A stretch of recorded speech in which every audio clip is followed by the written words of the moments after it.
Good morning. I know this is becoming a familiar sight. So that receiver is leaking. So we got a new receiver. This one's flared. Flare connections. So I've got to torch this onto the 3/8. I'm gonna have to rerun where my dryer was, because now it's got to come in from the top, but I can change the dryer anyway, so I think I'm just going to cut it off on right there by the sight glass, pipe it up and in. But I want to show you what we're scheming here. So we're gonna run that in, hit that. I'm gonna I'm gonna swage this side first with the yellow. I don't use this a ton because I've been going through fittings, but now that I'm running out of fittings and not replacing them, this is the winner. So, right, so this guy just goes in there, we pull the trigger, and it swages it out. Let me show you. All right, sometimes things don't go as planned and they don't behave. I don't know what's up with this, but it's splitting the swages.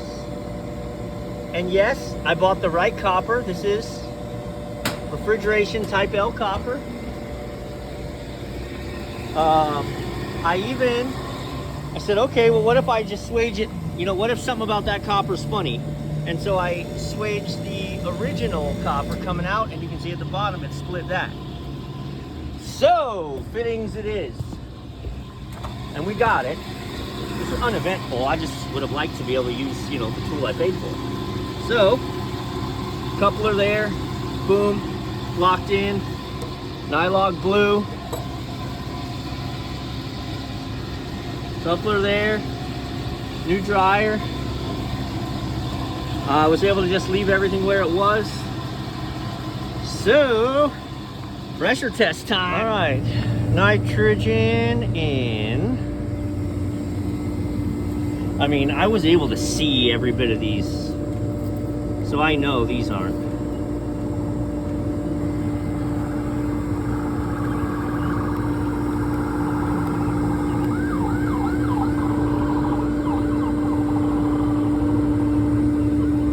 Yeah.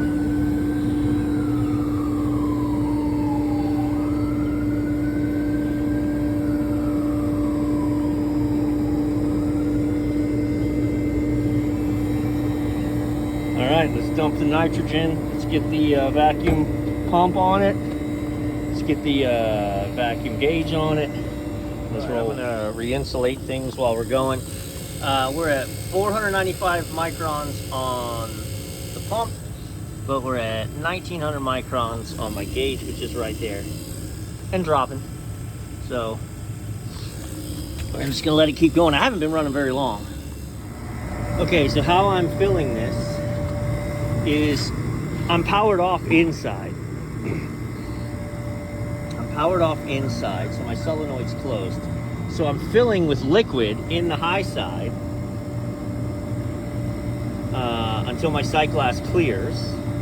Then I'm going to go downstairs and I'm going to power up the inside unit. That solenoid's going to open. It's going to start flooding the evaporator or feeding the evaporator. And then I'm going to have to top off using the suction side. But since everything's down and off, I've got my receiver back seated, so my valve is closed. Yeah.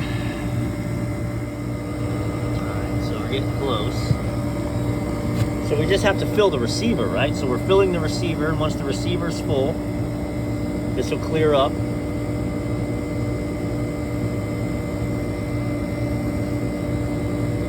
Now it's not going to have its winter charge because it's a warm day out, but again, we're just trying to get it operable. But the reason you don't want to pump in refrigerant on the low side is it just runs straight into the valves of that thing. So really no bueno to feed in on the low side.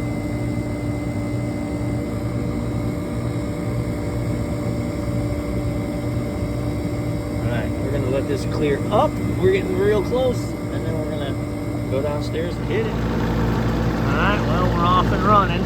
Again, the box is very warm, so the suction line doesn't surprise me. New insulation. 13 degrees already. Yeah.